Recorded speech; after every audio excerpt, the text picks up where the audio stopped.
Next topic है haemoglobin. तो haemoglobin क्या होता है? हेमोग्लोबिन हमें भी पता है कि ब्लड में पाया जाता है। इसका भी एक लेवल होता है जो कि इतना ही बॉडी में होना चाहिए, उसके भी बारे में बात करेंगे। तो अब हेमोग्लोबिन आखिर है क्या? तो सबसे पहले देखते हैं, ये दो चीज़ों से, ये दो वर्ड से मिलकर बना है। पहला है हेम और दूसरा है ग्लोबिन। हेम मतलब आयन, ठीक है, और ग्लोबिन क्या है? प्रोटीन। तो आयन प्रोटीन है ना, ये दोनों मिलके क्या बना? हेमोग्लोबिन। ओके। और नेक्स्ट हम लोग इसके बारे में जानते हैं कि ये क्या है? एक रेड कलर का ऑक्सीजन कैरिंग पिगमेंट है। कहाँ? हमारे ब्लड में। आप भी देखे हो ब्लड कैसा है? रेड कलर का। और ये क्या करता है? ऑक्सीजन को, आप भी जान रहे हो ब्लड क्या करता है? ऑक्सीजन कैरी करता है। तो सभी जानते हैं कि आरबीसी करता है, लेकिन आरबीसी में हेमोग्लोबिन का कुछ इंपॉर्टेंट रोल है। तो क्या है देखते हैं, ये क्या है? रेड कलर का है, होता है, यानी कि ब्लड में रेड कलर कौन देता है? हेमोग्लोबिन देता है। ठीक है, ये क्या है? ऑक्सीजन कैरिंग पिगमेंट है ब्लड में।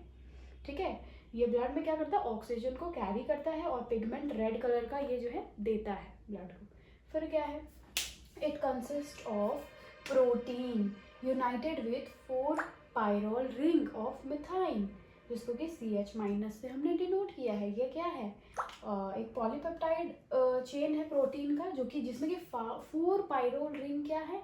मिथाइन। हम लोग एक फोटो स्ट्रक्चर बना के उसको देखते हैं कि कैसे है।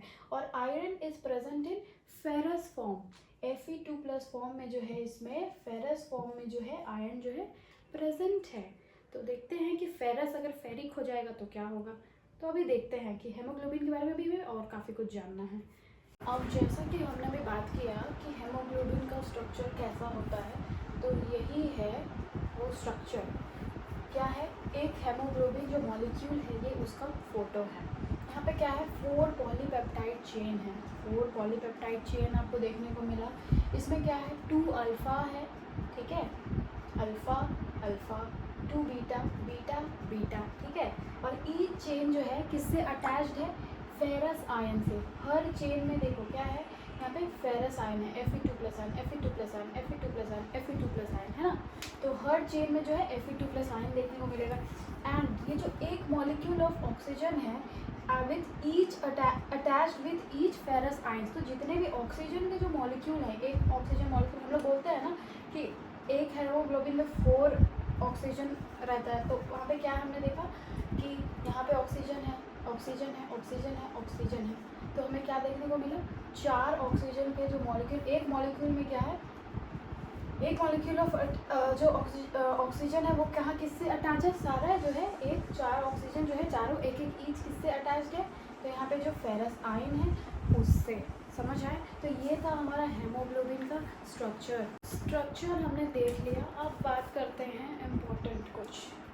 तो जो वैल्यू होता है, नॉर्मल वैल्यू की, हमारा जो हमारा बर्थ से लेके एक अडल्ट तक कितना हेमोग्लोबिन होना चाहिए, ठीक है, जो कि बहुत ही ज़्यादा इम्पॉर्टेंट है एग्ज़ाम पॉइंट ऑफ व्यू से भी। तो जब हमारा बर्थ होता है, एट बर्थ के टाइम पे, जब हम नए नए जन्म लिए होते हैं, उस टाइम पे हमारे बॉडी में हेमोग्लोबिन जो है 23 ग्राम/dl होता है। क्यों होता है?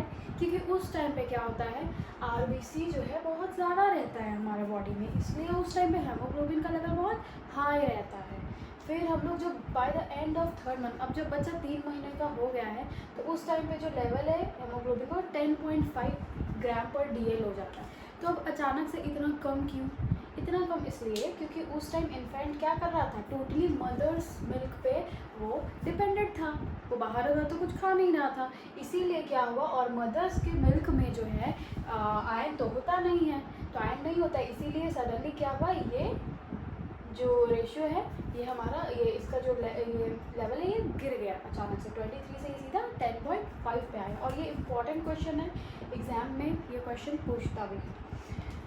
फिर बात करते हैं एंड ऑफ 1st ईयर, यानी 1 साल होते होते बच्चे का हेमोग्लोबिन लेवल 12.5 ग्राम/dl हो जाता है।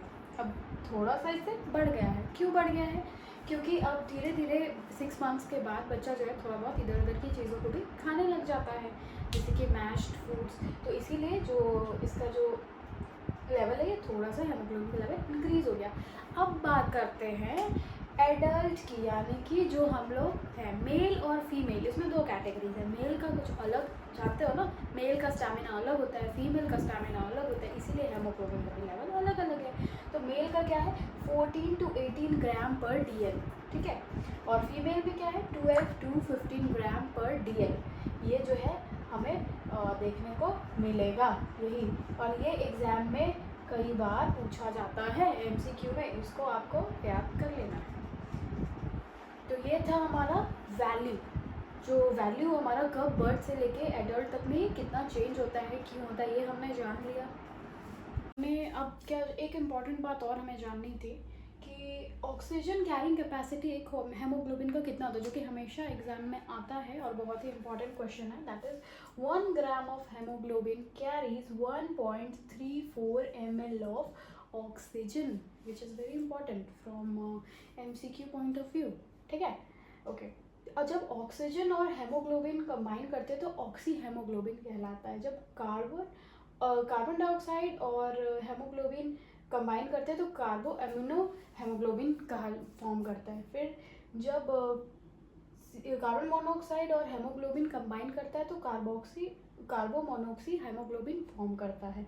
फिर एक टाइम आता है जब मिथेन ग्लोबिन फॉर्म करता है। तो आखिर मिथेन ग्लोबिन क्या है, तो जब कई बार क्या होता है जब हमारा बॉडी में जब हम बहुत सारे दवाइयों को हम जब खाते हैं, बहुत सारे ड्रग्स या ऑक्सीडाइजिंग एजेंट्स के एक्सपोजर में आते हैं, तो उससे क्या होता है जो हमारे, जैसे कि हमने पहले बोला कि सारे जो ये जो चेन है उसमें यहाँ पे क्या है ऑक्सीजन है, लेकिन यहाँ पे Fe2+ है, लेकिन ये ऑक्सीडाइज होके क्या बन जाता है Fe3 बन जाता है। ये फेरस जो है फेरिक में कन्वर्ट हो जाता है, जो कि जिसकी वजह से क्या होता है ये जो ऑक्सीजन कैरिंग कैपेसिटी जो होता है हेमोग्लोबिन का वो रिड्यूस हो जाता है, जिसके वजह से क्या होता है हमें साइनोसिस वगैरह देखने को मिलता है। And this is a very fatal condition. ये हेरिडेटरी भी होता है। तो ऐसे सिचुएशंस में इसके लिए ऑल्टरनेटिव्स हैं कुछ, उसका सोल्यूशन NADH वगैरह दिया जाता है, जिससे कि फिर इसका सोल्यूशन किया जाता है। तो दिस वाज अबाउट हेमोग्लोबिन। अगर कोई प्रॉब्लम हो तो आप कमेंट करके आप पूछ सकते हो। Thank you.